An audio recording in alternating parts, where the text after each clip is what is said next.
Meus irmãos, a paz do Senhor Jesus, tudo bem com vocês?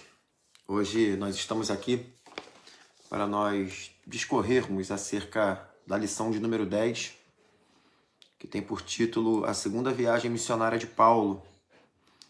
Nossa leitura bíblica em classe, assim como toda a nossa lição, está respaldada no livro de Atos dos Apóstolos, no capítulo 15, do verso 36 ao 39, do capítulo 16, verso 9 e 10. O nosso assunto da lição diz o seguinte: a segunda viagem missionária de Paulo. O texto áureo. Alguns dias depois, Paulo disse a Barnabé: vamos voltar e visitar os irmãos em todas as cidades nas quais anunciamos a palavra do Senhor, para ver como estão. Atos dos Apóstolos, capítulo 15, verso 36.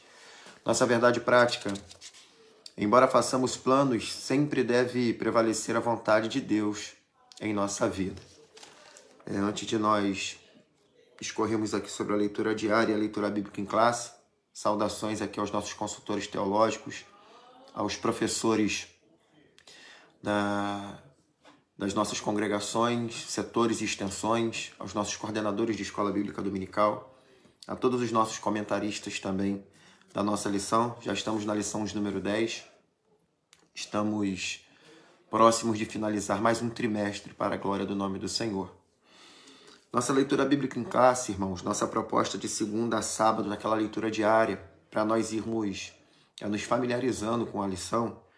Na segunda-feira, fizemos uma abordagem do capítulo 15, do verso 36 ao 39 de Atos dos Apóstolos, falando sobre a discordância entre Paulo e Barnabé. Na terça, capítulo 15, do 40 e 41, falando da escolha de Paulo, quando Paulo escolhe Silas para o acompanhar após a discordância.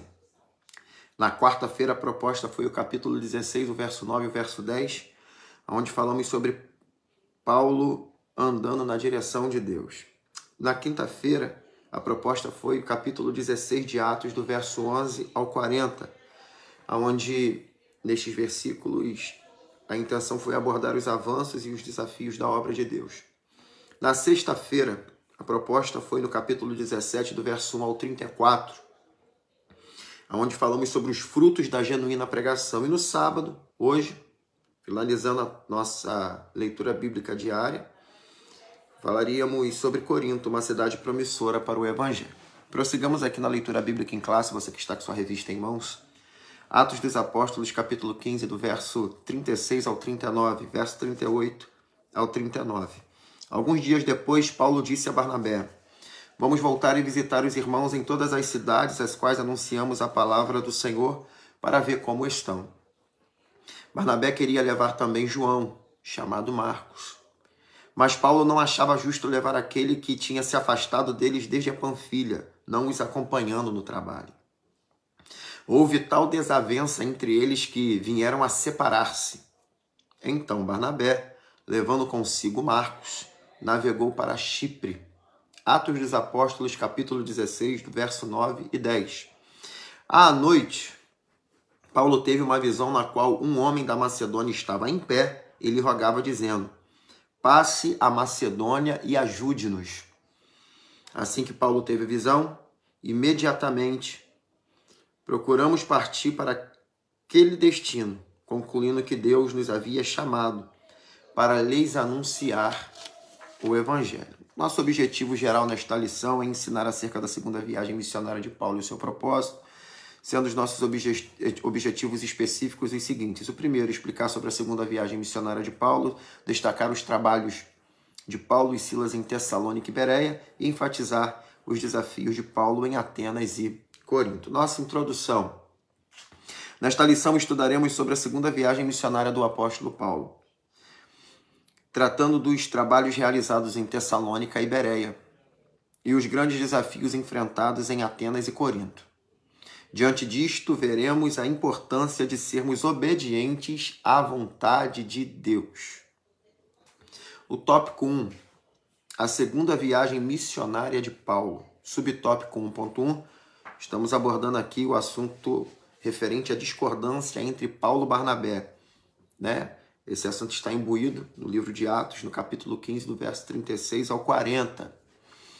Paulo propõe a Barnabé passar pelas cidades onde eles anunciaram a palavra de Deus para saber como eles estavam. Porém, surgiu no coração de Barnabé o desejo de levar João Marcos com eles. Paulo, por sua vez, achou a proposta de Barnabé injusta, tendo em vista que João Marcos, por motivos desconhecidos, abandonou Paulo e seus companheiros na primeira viagem. Os motivos são desconhecidos, mas houve esse abandono por parte de João Marcos na primeira viagem. Isso resultou em uma indisposição.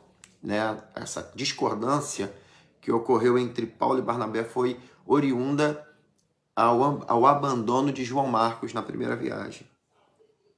O que sabemos é que Paulo se mostrou contrário à vontade de Barnabé, fato este que fez com que ele seguisse sua viagem rumo à Ásia Menor, levando consigo Silas.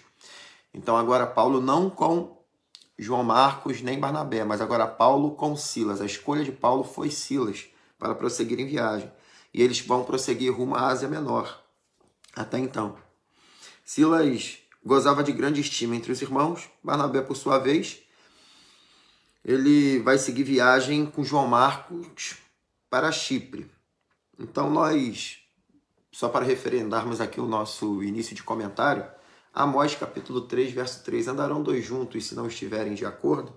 Aqui nós temos uma incompatibilidade de gênios, uma discordância de opiniões entre Paulo e Barnabé acerca de João Marcos. João Marcos era primo de Barnabé. Ele esteve na primeira viagem, mas por motivos que nós desconhecemos, João Marcos abandonou. E agora, a proposta de Paulo é a seguinte: vamos passar pelas igrejas para sabermos como as igrejas estão, as igrejas visitadas na primeira viagem. E a proposta de Barnabé foi que João Marcos fossem com eles nesta viagem. Paulo discorda. Paulo não acha justo aquele que os abandonou na primeira viagem retornar e os acompanhar agora. Tanto é que Paulo vai escolher Silas, aonde eles seguirão viagem rumo à Ásia Menor, e Barnabé vai prosseguir a viagem também, mas só que com João Marcos, o seu primo. Nós vamos observar essa discussão, Essa discussão ela foi intensa, ela foi acirrada. Tivemos, por consequência, essa separação aí de Paulo e Barnabé. E a gente entende que Barnabé leva João Marcos para Chipre, Paulo leva Silas para as regiões ali da Ásia Menor. Enfim, nós vamos perceber essa questão dessa discordância nesse primeiro momento aqui, dessa divergência. Então, embora servos de Deus, homens de Deus, Paulo um grande homem de Deus, Barnabé um grande homem de Deus, são grandes referências para a igreja daquela época, mas tiveram essa discordância, uma discordância que nós podemos afirmar que não afetou na salvação de ambos. Houve uma discordância, uma divergência. Isso acontece muito no nosso dia a dia, discordar, conflitar, opiniões são opiniões, pensamentos são pensamentos, porém, enfim, ocorreu aqui uma separação entre Paulo e Barnabé. Ambos não concordaram em levar João Marcos, mas ambos não deixaram de realizar a obra de Deus. Amém? Então, na lição de amanhã, eu gostaria de fazer uma aplicação. Contextualize, traga para os dias de hoje. As discordâncias, elas sempre estão em iminência. Nem toda hora nós temos uma linha de concordância, uma mesma linha de opinião e de raciocínio no nosso convívio, seja na família, seja no trabalho e principalmente na igreja, no ministério. Há discordâncias, mas que as discordâncias não venham afetar a nossa comunhão com o próximo, a nossa comunhão com Deus, que a discordância, o conflito de opinião não venha tirar o céu de nós. Vamos prosseguir, subtópico 1.2. Timóteo se junta a Paulo e Silas. Pouco se fala, depois que Timóteo se junta a Paulo e Silas, ele está com eles, mas pouco se fala de Timóteo. Porém, há esse ajuntamento sim. Nós vamos dissertar sobre isso agora. Paulo se junta a Paulo e Silas. A visão em Troade, capítulo 16, do verso 1 ao 10. Em Listra, havia um jovem discípulo chamado Timóteo, filho de uma judia, porém seu pai era grego. Timóteo era um discípulo de bom testemunho e Paulo logo despertou o desejo de levá-lo em sua segunda viagem missionária. Entretanto, Timóteo precisou ser circuncidado. Aprendemos bastante acerca da circuncisão na última lição, onde falamos sobre o Concílio de Jerusalém. O professor foi o presbítero Marcelo Gomes, um dos nossos consultores teológicos, comentaristas, né? Professores da escola bíblica, né? Que falou com muita propriedade acerca da circuncisão. Nós vamos abordar alguma coisa aqui. Segundo Bohr, Timóteo não devia ser meio grego e meio judeu, mas uma das duas coisas plenamente. Ainda que em Cristo, nem a circuncisão nem a incircuncisão tenha valor algum, mas a fé que atua pelo amor. Gálatas 5, verso 6. Paulo e Silas foram impedidos pelo Espírito Santo de pregarem a palavra na província da Ásia Menor. Ao tentarem ir para a Bítia, o Espírito Santo também os impediu. Quando chegou a noite, Paulo teve uma visão, na qual um homem da Macedônia estava em pé e lhe rogava, dizendo: passe a Macedônia e ajude-nos. Imediatamente Paulo obedeceu a Deus e, sem questionar, foi para a Macedônia. Então, falando um pouquinho de Timóteo. Timóteo, ele teve uma criação, né? Ele era filho de uma mãe judia e de um pai grego. Então ele cresceu dentro desses dois contextos culturais. E quando a gente vai falando um pouquinho desse Timóteo aqui, nós vamos ver que a questão da fé, ela é observada desde mesmo da tenra idade de Timóteo. Timóteo ele já nasce nesse contexto cristão, né? E agora o bom testemunho dele, a boa reputação dele, ainda ele muito jovem, ele era jovem, bem novo. Ele vai ser comissionado por Paulo para acompanhar Paulo em suas viagens, e não só comissionado, mas também discipulado por Paulo. Timóteo, nós sabemos sobre ele, que ele foi um jovem pastor, ele foi pastor na igreja de Éfeso, né? Paulo tem um carinho muito grande a ponto de mencioná-lo como filho na fé. Nós temos duas cartas pastorais de Paulo direcionadas a Timóteo, né? 1 Timóteo e 2 Timóteo são cartas pastorais de Paulo a Timóteo, onde Paulo ali instrui Timóteo acerca do pastoreio, acerca dos irmãos da igreja, como agir, o que fazer, o que evitar, o que não fazer. Então Paulo sempre teve uma estima muito grande por Timóteo, e embora fosse ele muito jovem, ele correspondeu a tudo que fora comissionado a ele, né? Nós não temos nada que desabone, biblicamente falando, a conduta de Timóteo no decorrer aqui da obra de Deus, nos livros, nos textos, nas cartas.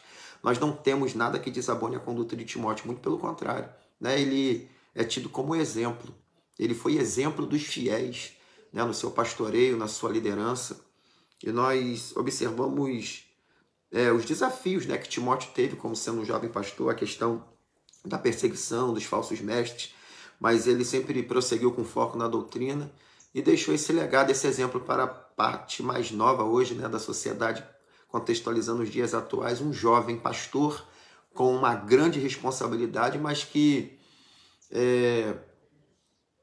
não só assumiu essa responsabilidade, como respondeu e correspondeu à altura, né, do chamado dele, daquilo que Deus propôs para ele naquela época tão difícil, né?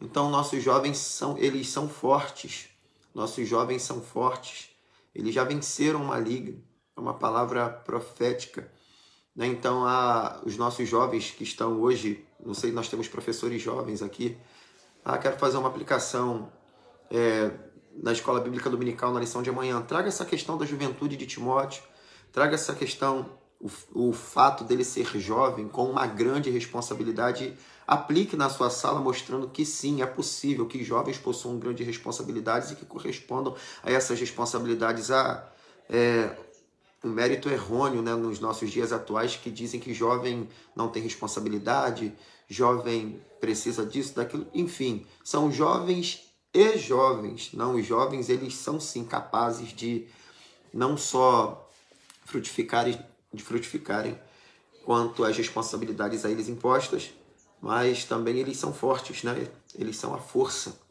Os nossos jovens terão força para realizarem, para fazer. Então eu acredito na nossa juventude, traga essa questão da juventude, traga essa questão da responsabilidade, traga essa questão, vamos desconstruir princípios tais que dizem que nossos jovens não são responsáveis, que os nossos jovens não conseguem, que os nossos jovens não sabem. Não, muito pelo contrário. Os nossos jovens podem, nossos jovens conseguem, os nossos jovens são responsáveis. E Deus, sim, tem uma grande obra na vida dos nossos jovens e dos nossos adolescentes. Ele cresce nesse contexto de fé por conta de Eunice e de Lloyd, a sua mãe e a sua avó. Elas eram judias, porém o pai dele era grego. Quando ele é chamado por Deus para acompanhar Paulo em suas viagens, enfim, Paulo precisa circuncidá-lo por conta dos judeus daquela época. Nós tínhamos muitos judeus, muitos cristãos judaizantes naquela época, né, que não, ainda praticavam a questão da circuncisão, esse sinal de Deus que perdurou aí épocas, né, séculos. Foi o sinal da fidelidade de Deus com relação a Abraão, a marca, né? Então haviam muitos cristãos judeus que acreditavam ainda nesse rito, nesse costume. E daí, por conta dessa questão contextual e cultural daquela época, Timóteo precisou ser circuncidado. Mas nós compreendemos pela Bíblia e aprendemos isso na lição passada, que a maior circuncisão ela se faz não na carne, mas no coração. Glória a Deus por isso.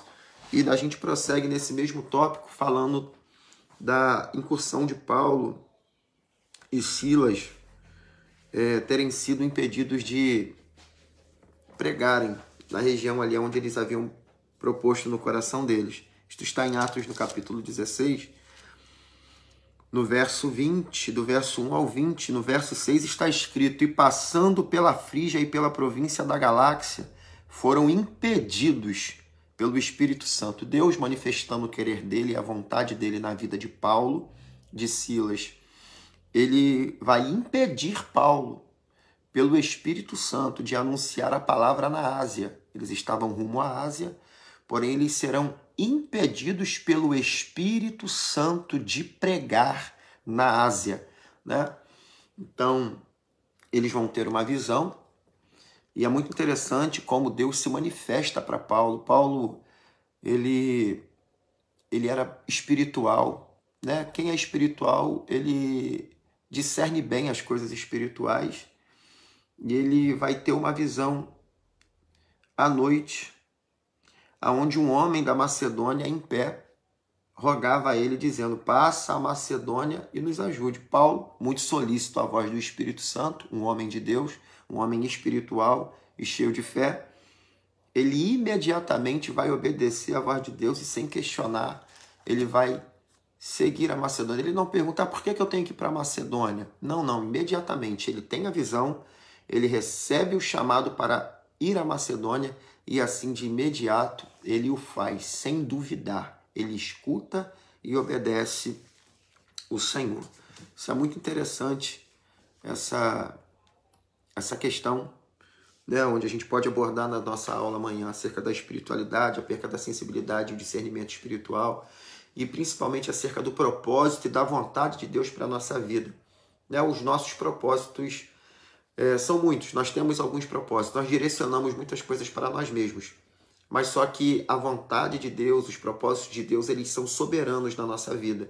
Né? Muitas das vezes nós vamos querer ir para a Ásia, mas Deus vai querer que a gente atravesse a Macedônia e vá em direção a Filipos. E nós precisamos ter essa sensibilidade e entender que a vontade de Deus na nossa vida é soberana, nem sempre vai condizer com o que o nosso coração quer. Né? A vontade de Deus está acima do que está no nosso coração. A vontade de Deus está acima daquilo que desejamos, daquilo que premeditamos para nós mesmos. Então precisamos ter essa sensibilidade para entendermos a vontade de Deus para nós. Vamos prosseguir. Subtópico 1.3, milagres, conversões e libertação em Filipos. Deus leva Paulo a Filipos, Paulo e Silas a Filipos, com 3 propósitos: milagres, conversões e libertações.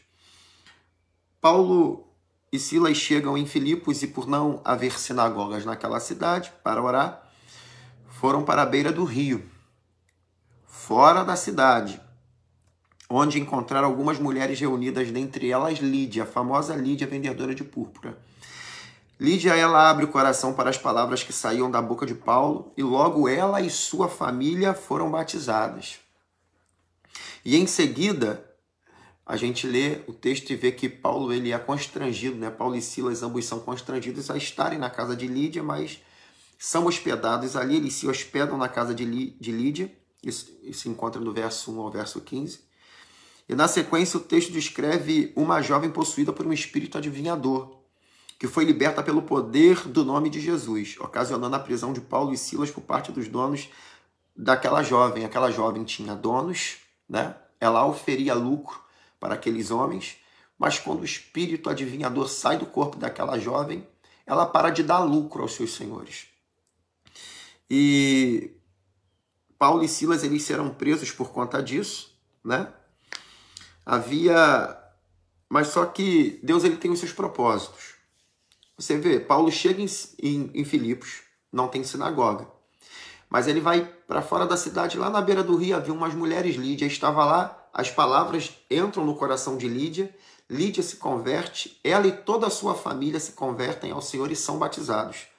Agora Paulo está na casa de Lídia e da família de Lídia, hospedado, no outro dia sai, tem uma jovem ali, possessa por um espírito de adivinhação. Algumas bíblias antigas vão dizer pitonisa, ou a mulher, a jovem adivinhadora. E Paulo repreende aquele espírito maligno, aquele espírito mau de adivinhação sai do corpo daquela jovem.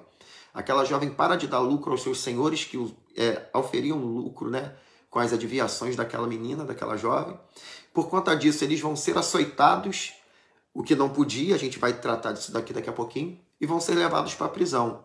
Um cenário controverso, mas só que lá na prisão também Deus tinha o propósito de salvar o carcereiro e a família do carcereiro. Até na prisão, Deus fez todo esse mover para pôr Paulo e Silas dentro de uma prisão, a fim de que o carcereiro da prisão fosse salvo. Então existem coisas que parecem difíceis, contrárias, né? Por que eu acabei? A menina foi liberta, agora eu sou açoitado e sou levado para uma cadeia.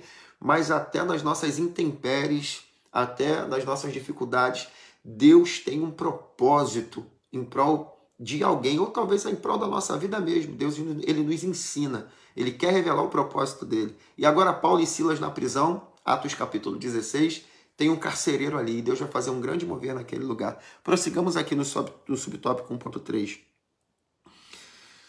Mas embora tenham sido açoitados e presos, havia naquela prisão alguém que precisava ser salvo, a saber, o carcereiro. Paulo e Silas louvavam e oravam na cela. Eles estão presos, mas eles louvavam e oravam na cela. Glória a Deus. Quando um terremoto sobreveio naquele lugar e as portas da prisão foram abertas. Quem manda o terremoto é Deus.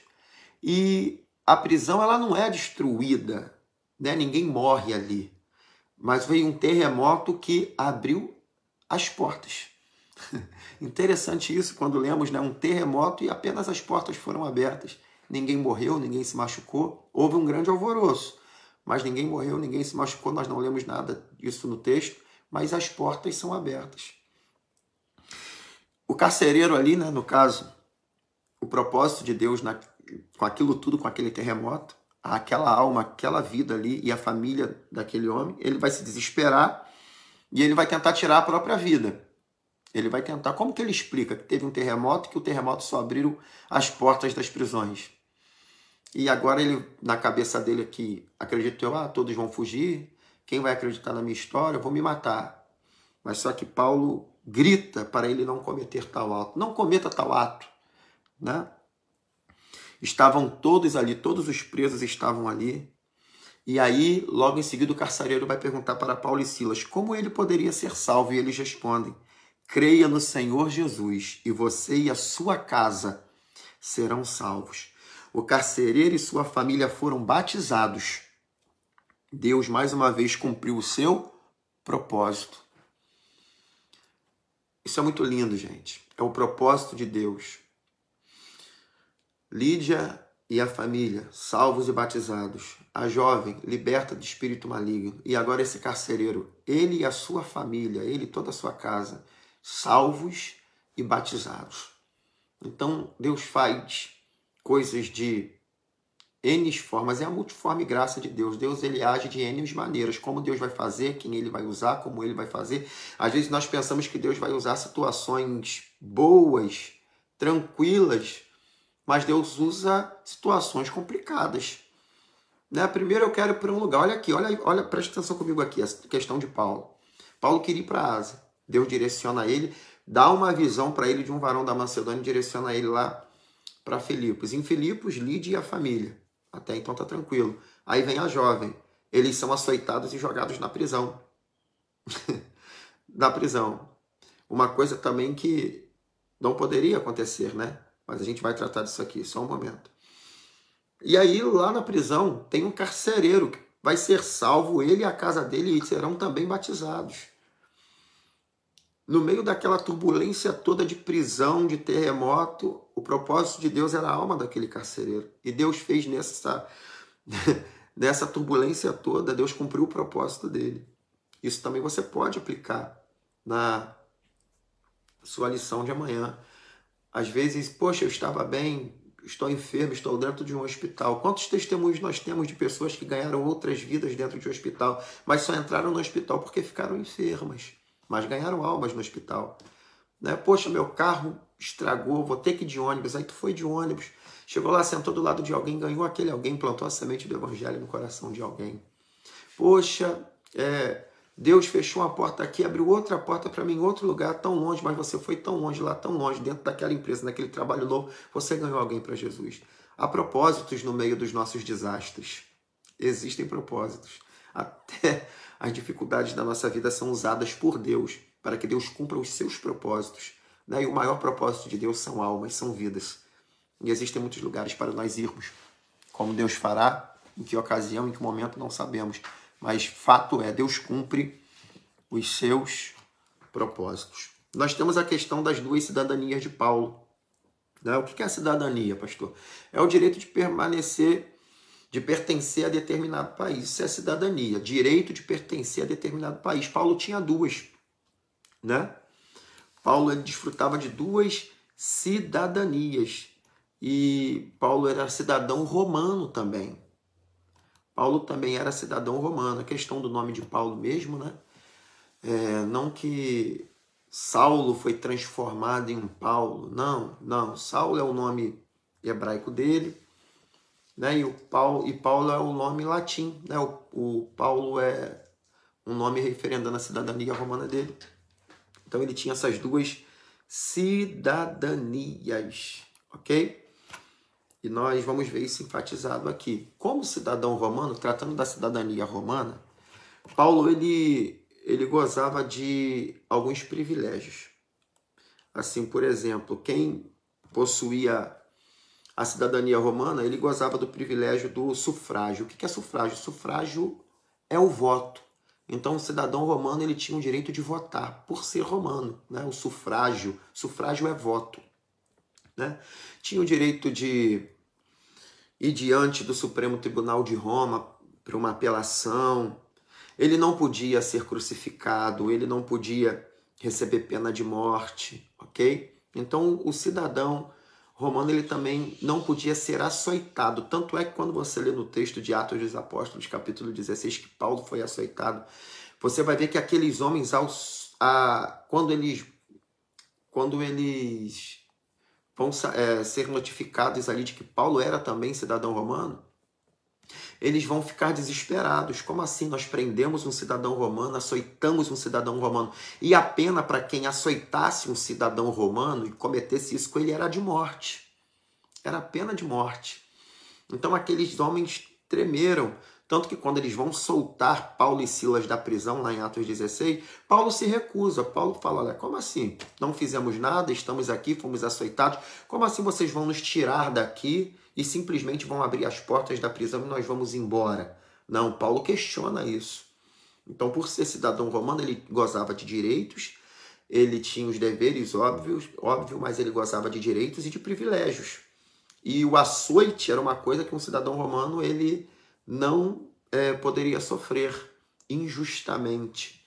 né? Isso havia uma proteção para o cidadão romano, e Paulo foi açoitado, né? O que causou grande medo e grande receio naqueles homens, naqueles senhores, naqueles os responsáveis ali da cidade que lançaram Paulo na prisão, e não só lançaram, mas o açoitaram, né? Nós vamos ver que Paulo, a gente conhece Paulo como Paulo de Tarso, né? O Paulo de Tarso, ou seja, da Cilícia, Paulo de Tarso da Cilícia, né? Que é a atual Turquia, né? A atual Turquia hoje. A gente tem essa informação em Atos dos Apóstolos, no capítulo 22 e no verso de número 3. Paulo, ele era judeu por conta da sua mãe, da sua avó, Eunice Lloyd, e ele obteve essa questão da cidadania romana desde o seu nascimento, né? Ele era reconhecido também como cidadão romano, ele tinha duas nacionalidades. Ok, hoje nós temos muitos cidadãos, né, trazendo para os dias de hoje, com dupla nacionalidade.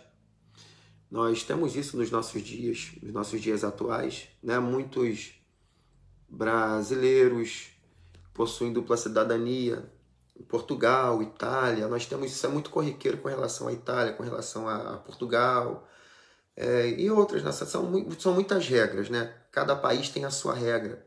Alguns pelo fato de você nascer ou pelo fato de você se casar, o ius solis, né? O ius sanguíneo, o sangue, o solo, o fato de você nascer ali, casar com alguém daquele determinado país, te dá direito à dupla cidadania, enfim. Cada país com a sua regra, cada país com a sua lei com relação à nacionalidade, né? E como obtê-la, Eu não sei se o áudio está chegando legal para vocês aí. O áudio está chegando legal para vocês? Nós vamos prosseguir. Nós vamos ao tópico 2. Tópico 2, rumo a Tessalônica e Bereia. Estão todos me ouvindo? Vocês me deem aí um sinal. Comentem aí, por favor, por gentileza. Dá um joinha aí. Ok? Tópico 2, rumo a Tessalônica e Bereia. O subtópico 2.1. Paulo sai da prisão e se despede de Lídia. Né, ainda uma continuação de Atos 16, do verso 35 ao 40, Paulo e Silas recebem a notícia de que os magistrados haviam autorizado que eles fossem colocados em liberdade, porém eles recusaram, tendo em vista serem cidadãos romanos e terem sido açoitados em praça pública injustamente, sem terem tido devido julgamento como exigia a lei romana. Não querendo ser repetitivo, mas a gente ratifica mais uma vez aqui no tópico 2 e no subtópico 2.1. Os magistrados, ao serem notificados que Paulo e Silas eram cidadãos romanos, temeram e pessoalmente se desculparam e pediram que eles se retirassem da cidade. Eles vão à casa de Lídia, animam os irmãos que ali estavam, se despedem e seguem viagem rumo à cidade de Tessalônica. Então, você que está chegando agora, a gente aborda lá no início. Propósito de Paulo: visitar as igrejas que haviam sido fundadas, os trabalhos, o propósito de Deus, que ele fosse a Filipos, que ele atravessasse ali a Macedônia para uma grande obra. Agora nós vamos para o subtópico 2.2, porque nós já falamos bastante aqui do subtópico 2.1, né, concomitante ao subtópico 1.3 do tópico 1. Então, para a gente não ser repetitivo, maçante, a gente já vai aqui para o subtópico 2.2. Vamos falar um pouquinho de Paulo. Paulo, ele vai visitar a cidade de Tessalônica, anota aí, ele vai visitar a cidade de Tessalônica na sua segunda viagem missionária. E ele vai fundar a primeira comunidade cristã em Tessalônica nessa viagem. Paulo vai fundar a primeira comunidade cristã em Tessalônica em sua segunda viagem. Ele vai pregar o evangelho, e o evangelho judaico, né, na sinagoga por cerca de 3 sábados, é a informação que nós temos. Né? Paulo, ele chega pregando. Paulo gostava de pregar. Ele vai a Tessalônica. A Tessalônica, diga-se de passagem, era uma importante cidade, uma cidade grande, uma cidade importante daquela época. Né? E toda vez que Paulo chegava num lugar, isso aqui a gente lê nos textos das cartas dele, ele procurava uma sinagoga. E ele vai pregar na sinagoga de Tessalônica. Ele vai argumentar sempre usando as escrituras, falando do Messias, falando da ressurreição do Messias. Ele sempre vai falar de Jesus. A palavra de Paulo, a pregação de Paulo, era uma pregação de teor cristocêntrico. Era o cerne da pregação dele, né? E nós vamos ainda entender que Paulo deixou toda uma história ali naquela comunidade ali de Tessalônica. Vamos dar uma lida aqui. Atos dos Apóstolos, capítulo 17, do verso 1 ao 8. Paulo em Tessalônica. Por 3 sábados esteve Paulo pregando na sinagoga em Tessalônica. Acompanha na sua revista, subtópico 2.2. E ele pregava entre os judeus. Muitos judeus, numerosos gregos piedosos e muitas mulheres importantes se converteram. Porém, alguns judeus que rejeitaram a mensagem do evangelho reuniram homens maus, dentre a malandragem, é o termo que é usado, né, na Bíblia. Homens maus dentre a malandragem, e provocaram um tumulto na cidade. Eles queriam a morte de Paulo. A casa de Jasson foi atacada. Jasson e alguns irmãos foram arrastados até os magistrados da cidade. A fiança foi paga e ambos foram soltos. Segundo a Nova Almeida atualizada, a fiança estipulada era dada em garantia de que não haveria mais perturbação da paz como resultado da pregação de Paulo. Então, há um alvoroço na cidade de Tessalônica, oriundo da pregação de Paulo na cidade de Tessalônica. Alguns judeus ali, bem tradicionais, bem ortodoxos, bem caxias, eles rejeitaram a pregação de Paulo e incitaram tumulto na cidade por conta da pregação de Paulo e por conta da presença de Paulo ali. Alguns cristãos que ali estavam sofreram retaliações, foram presos, mas assim, se soltos, eles não poderiam tornar a fazer o que estavam fazendo ou o que ocasionou, no caso, a prisão deles. Nesse caso aqui, Paulo, a pregação de Paulo, né, tudo que Paulo estava fazendo aqui em Tessalônica. Temos judeus embravecidos, nós temos judeus revoltados aqui, né, contra Paulo e contra tudo que Paulo está ensinando. A gente coloca aqui no subtópico, no âmbito prático, isto provavelmente significava que Paulo teria que deixar Tessalônica, Paulo teria que sair da cidade de Tessalônica, né? Era no caso aqui, a exigência. Vocês serão soltos, porém Paulo ele terá que sair da cidade de Tessalônica. E os judeus continuavam ali fazendo aqueles tumultos, né? Vamos tumultuar enquanto Paulo não sai de Tessalônica, ele não vai ter paz, essa igreja aí não vai ter paz, isso que ele está ensinando aí não. Tumulto e tumulto atrás de tumulto. Este pode ter sido o fato referido por Paulo, quando Paulo ele escreve: Satanás nos barrou no caminho, lá em 1 Tessalonicenses, no capítulo 2, no verso 18. Ou seja, no caso ele está tratando aqui, ele querendo ir a Tessalônica, ele foi impedido, né, de ir a Tessalônica. Então a gente sugere que essa expressão dele, Satanás nos barrou do caminho, tenha sido em recorrência à fúria desses judeus conservadores ali da cidade de Tessalônica, que rejeitaram a mensagem do evangelho, que rejeitaram os ensinos de Paulo. Mas uma coisa é certa, uma igreja foi plantada ali, uma comunidade cristã foi plantada ali, claro que debaixo de muita perseguição, debaixo de muita resistência, mas o poder do evangelho ele não foi impedido de prosperar e de frutificar na cidade de Tessalônica. Então Paulo deixa um legado muito lindo nessa cidade, tanto que nós temos as epístolas de 1 Tessalonicenses e 2 Tessalonicenses, as epístolas de Paulo, a igreja de Tessalônica, né? E o teor das epístolas sempre no sentido de encorajar a questão dos recém-convertidos, né? Dos novos crentes de Tessalônica. Ok? Vamos prosseguir. Subtópico 2.3. Paulo em Bereia. Agora a gente sai de Tessalônica e a gente vai para Bereia. Havia em Bereia pessoas mais nobres do que aquelas que haviam em Tessalônica, pois além de receberem a palavra com avidez, também a examinavam todos os dias para verem se as coisas eram de fato assim. Então eles eram meticulosos, minuciosos, eles eram detalhistas. Eles recebiam a palavra, mas logo se socorria às escrituras, para conferir, para ver se de fato o que estava sendo pregado e ensinado condizia com o que estava escrito, e se de fato era aquilo, ok? Eles examinavam a palavra todos os dias. Paulo e Silas foram levados até a sinagoga dos judeus, onde pregaram a palavra.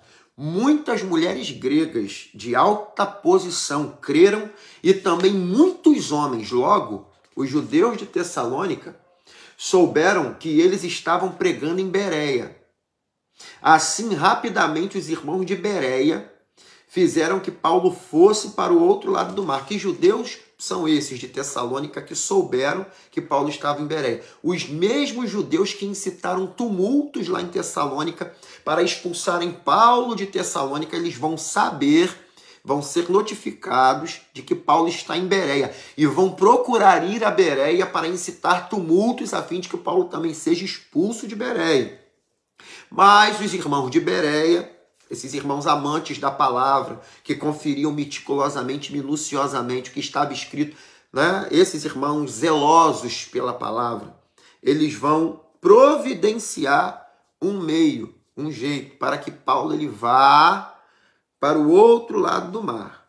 Silas e Timóteo continuaram em Bereia. Silas e Timóteo vão continuar em Bereia. O apóstolo, por sua vez, vai ser levado até Atenas. Porém, ao chegar em Atenas, enviou um recado para Silas e Timóteo, para que estes fossem encontrá-lo o mais depressa possível. E agora a gente vem para o tópico 3, para nós falarmos de Paulo em Atenas e Corinto.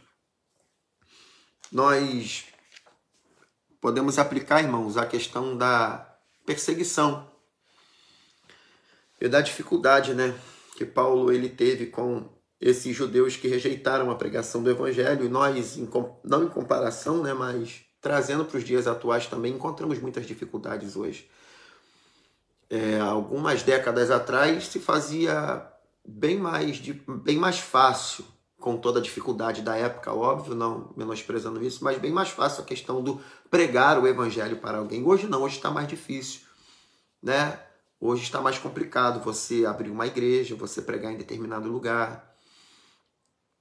E com relação à perseguição, sempre ocorreu biblicamente. E ela sempre ocorrerá. Até que o Senhor venha, teremos perseguição. Hoje a igreja é perseguida através das leis, dos ensinos contemporâneos, da nossa sociedade, da nossa cultura, do nosso tempo. A perseguição hoje vem de vários meios. Ela não vem só com proibições, tu não pode pregar numa praça, tu não pode botar um adesivo no teu carro, na tua casa, tu não pode dizer que você é de Jesus, é aquela coisa e outra, não. Você também hoje tem a questão das leis municipais, estaduais, da lei geral, a lei nacional, onde nós já temos algumas restrições, né? Algumas não foram aprovadas, algumas tramitam, mas não foram aprovadas. Mas o fato é a questão da perseguição. Claro que a perseguição nessa época aqui da igreja é uma perseguição um pouco acentuada, né? O próprio Jesus vai falar, olha, assim perseguiram os profetas que foram antes de vós.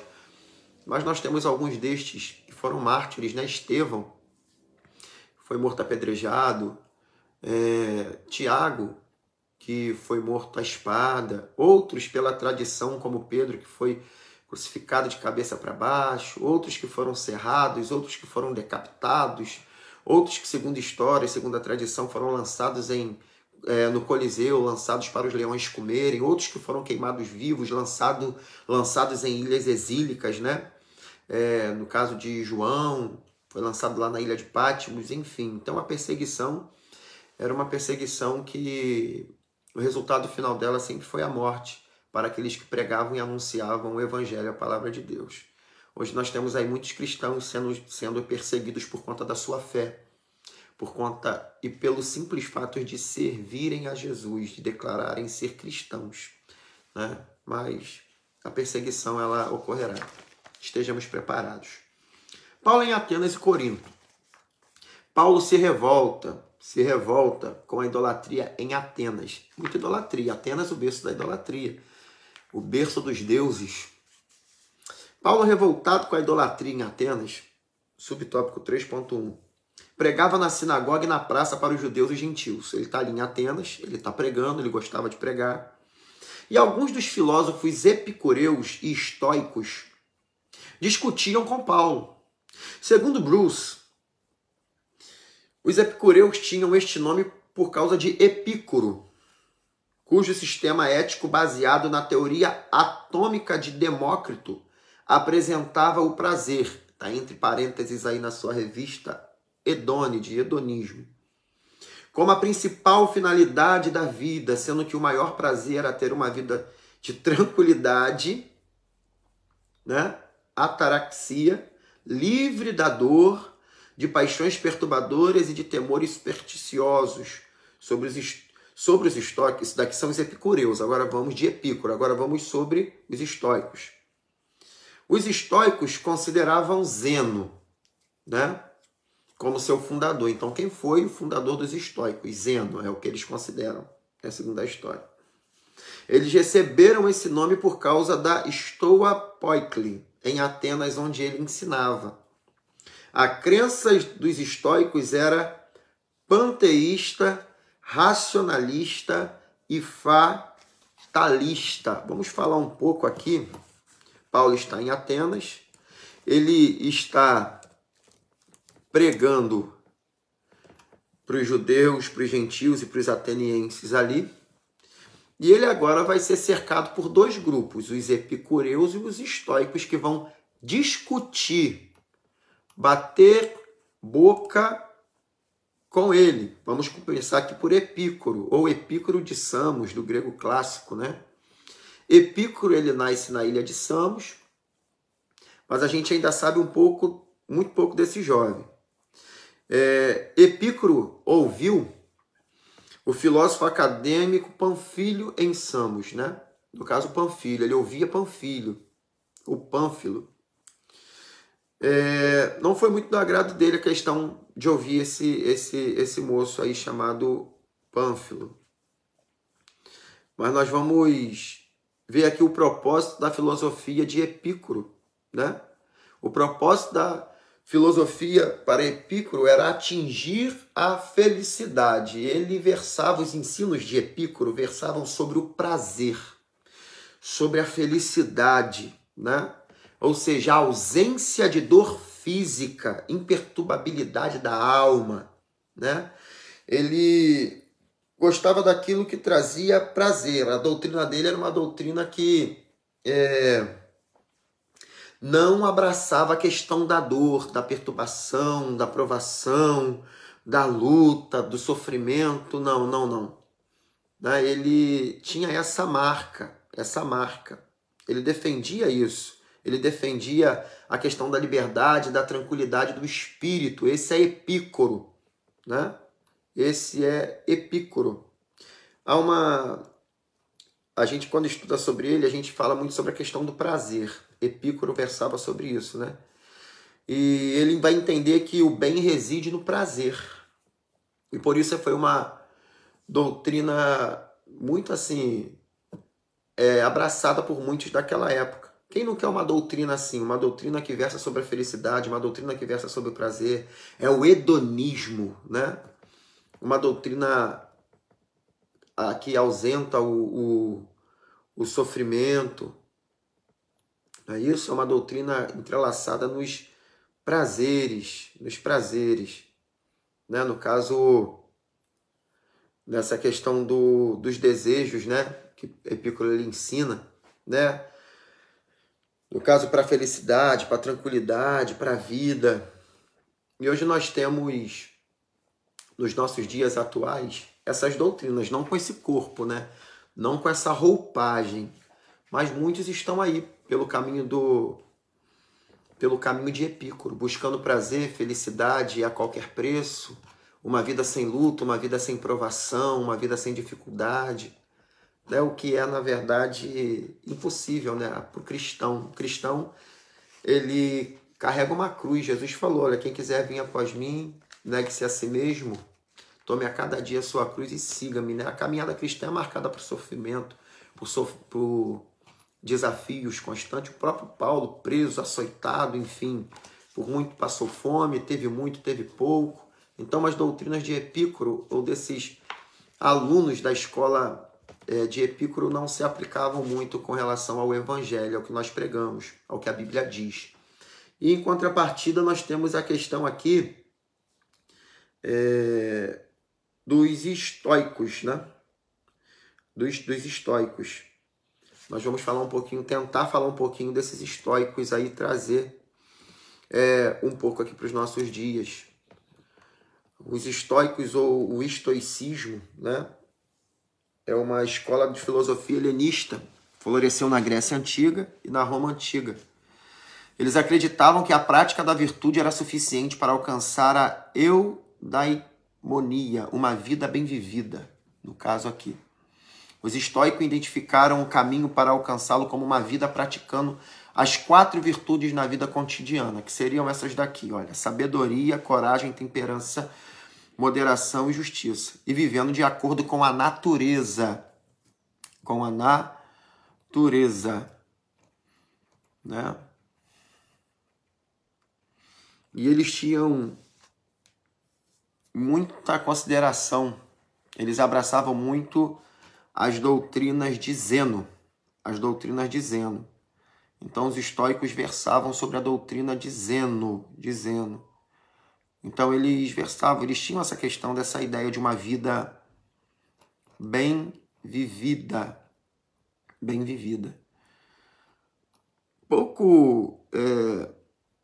Talvez eu consiga dissertar acerca dos estoicos, mas eles versavam sobre a questão do panteísmo, do racionalismo e do fatalismo. No caso, a crença dos estoicos era panteísta.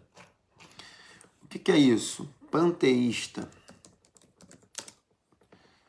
No caso, o panteísmo é a crença de que absolutamente tudo e todos compõem um Deus abrangente e iminente, ou que o universo ou a natureza e Deus são idênticos, né? E a gente não crê assim. Né? Tudo é Deus. Não, nós cristãos não cremos assim, como se crê o panteísmo. Não, Deus é Deus. Porque senão depois a gente vai entrar naquele mérito, olha, a natureza é Deus, a água é Deus. Não, nós não cremos assim. Questão do racionalismo, enfim, dentre tantas outras doutrinas que os estoicos eles versavam, pregavam. Ainda tem um comentário aqui sobre o estoicismo, que era uma escola de filosofia helenística, né? Acerca das virtudes. E a gente vai também entender que o estoicismo floresceu em todo o mundo romano e grego até o século III d.C., e entre os seus adeptos estava o imperador Marco Aurélio. O estoicismo experienciou um declínio depois que o cristianismo se ter tornado a religião oficial do século IV d.C. Desde então viu um renascimento na renascença do neo-estoicismo, né? Ele volta com toda a força, né? E depois a gente ainda tem a questão do estoicismo moderno. O nome estoicismo deriva de stoa poiklin, no grego clássico, né? O pórtico pintado, que era o local onde eles ensinavam, né? Onde os adeptos dessa doutrina ensinavam. Era uma colunata decorada com cenas de batalha mística. A gente fala,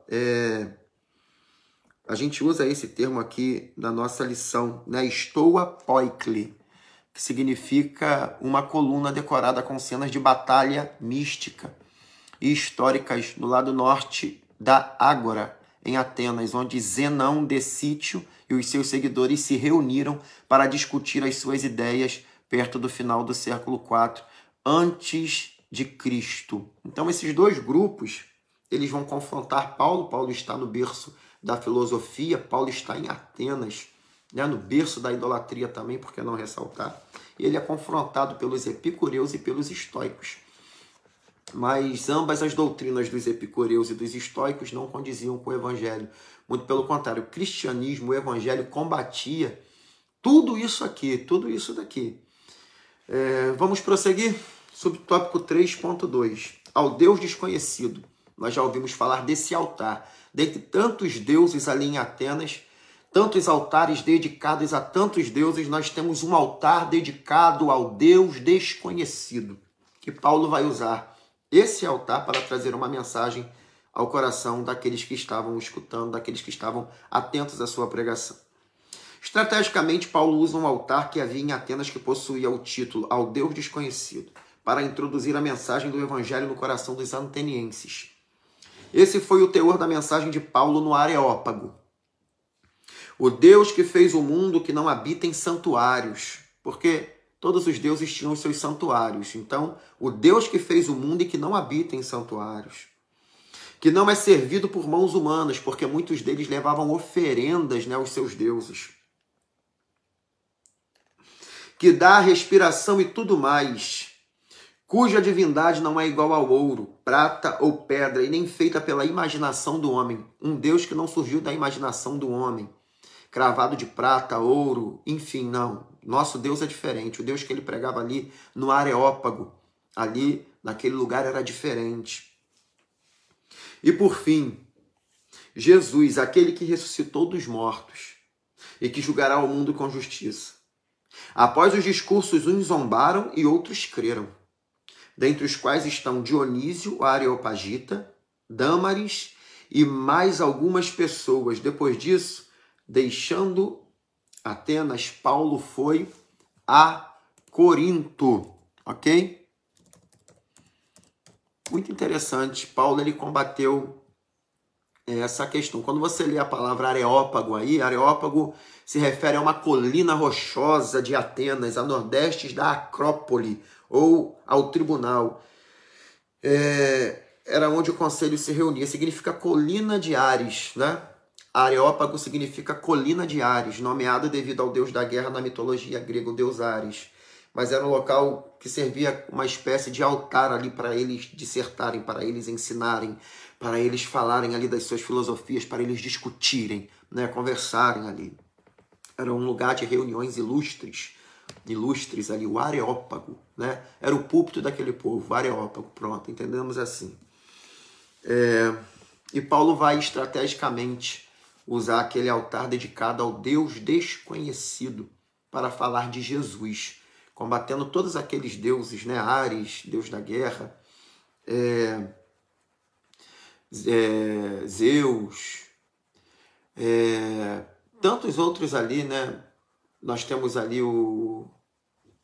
tínhamos o deus do mar, tínhamos o deus da guerra, o deus do sol, tinha Deus para tudo quanto é lado ali em Atenas. E Paulo combate, pegando aquele altar ali ao Deus desconhecido e ensinando sobre o nosso Senhor e Salvador Jesus Cristo, que era o teor da pregação de Paulo, né? Paulo sempre trazia Cristo aos corações em suas pregações. Paulo em Corinto, subtópico 3.3. Agora Paulo sai de Atenas e está em Corinto. Ao chegar em Corinto, Paulo ficou na casa de Áquila e Priscila. Ele trabalhava com este casal que também fazia tendas para vender. Com a chegada de Silas e Timóteo em Corinto, Paulo se entregou totalmente à palavra, testemunhando aos judeus que Jesus é o Cristo. Crispo, o chefe da sinagoga com toda a sua família, se converteram a Cristo. Muitos coríntios creram e foram batizados. O Senhor aparece para Paulo. E diz para ele pregar, pois o povo era grande. O apóstolo ficou 1 ano e 6 meses em Corinto. Paulo, ao ir embora, levou consigo Áquila e Priscila. Estes ficaram em Éfeso. Ao sair de Éfeso, chega em Cesareia, vai a Jerusalém saudar a igreja e segue para Antioquia. Muitas coisas Deus fez através de Paulo em Corinto. Muitos se converteram ao Senhor Jesus. Paulo com a mesma pregação, Cristo. E um detalhe, o Senhor aparece para Paulo em Corinto, né? O Senhor aparece para Paulo a Corinto, e ele teve um grande ganho ali, né? Crispo, né? O chefe da sinagoga com toda a sua família, eles se convertem a Cristo, e muitos dos coríntios, eles creram e foram batizados. Ou seja, ele pregou, obteve ali, para a glória do nome do Senhor, muitos batismos, e o chefe da sinagoga se converteu ao Senhor. Né? Um judeu, chefe da sinagoga, com uma visibilidade ali em Corinto enorme, ele era o chefe da sinagoga, ele era alguém importante ali. ele era o que estava acima de muitos judeus zelosos ali, e ele escuta a mensagem e ele se converte através da pregação do evangelho, né, pregada por Paulo. O Senhor vai aparecer, o próprio Deus vai aparecer para Paulo e vai dizer para Paulo, Paulo, prega, o povo de Corinto é grande, prega. E aqui fica uma mensagem, até para nós aplicarmos, o papel da igreja é pregar. Ide por todo mundo e pregai o evangelho a toda criatura. Então nós precisamos pregar, seja nas calçadas, nos becos, nas vielas, nos valados, nas praças públicas, nos pequenos púlpitos, nos grandes púlpitos, nas praças, nos estádios, enfim. O papel da igreja é pregar, precisamos pregar o evangelho, ok? Quem convence da justiça, do pecado e do juízo é o Espírito Santo, mas a nossa missão é ouvir a voz de Deus, obedecer a voz de Deus, sair e pregar. O Espírito Santo vai pegar essa palavra que sair da nossa boca e vai introduzir na mente e no coração dos ouvintes de uma forma a convertê-los, sará-los, curá-los, libertá-los. O papel é do Espírito Santo. Minha missão e a sua missão é pregar. Conclusão. A segunda viagem missionária de Paulo teve sua rota determinada pelo próprio Deus. Nos planos de Paulo seriam apenas visitações. Porém, nos planos de Deus haviam vidas para serem salvas e libertas. Paulo, lá no início, no tópico 1, não, vamos sair para visitar as igrejas. Não, Deus, não vai não. Existem outras vidas para você ganhar. Existem povos para você alcançar. O propósito de Paulo era um, mas o propósito de Deus era outro. Nós temos o nosso questionário. Nós temos aí na nossa lição de número 10, e eu quero que Deus abençoe você na ministração da sua aula, você professor, você que vai lecionar amanhã, no dia de domingo, dia 7 de setembro, falando sobre a segunda viagem missionária de Paulo. Que Deus te dê força, sabedoria, graça, né? Que Deus derrame sobre a sua vida deliberadamente a sabedoria para a ministração dessa aula. Então que Deus te abençoe. Uma honra, né, poder falar a você. Perdoe as minhas deficiências, as minhas falhas, mas a gente vai melhorando a cada dia, aprendendo. Qualquer observação que você queira fazer, estou aberto à sua observação. Estou aqui, vou deixar meu número em um dos comentários para você. Ah, pastor, tive uma dúvida. Vou deixar meu WhatsApp aqui dentro da minha logística. Eu vou tentar responder você. Mas foi um prazer ter você aqui. Deus abençoe sua vida, essa paciência, esse carinho.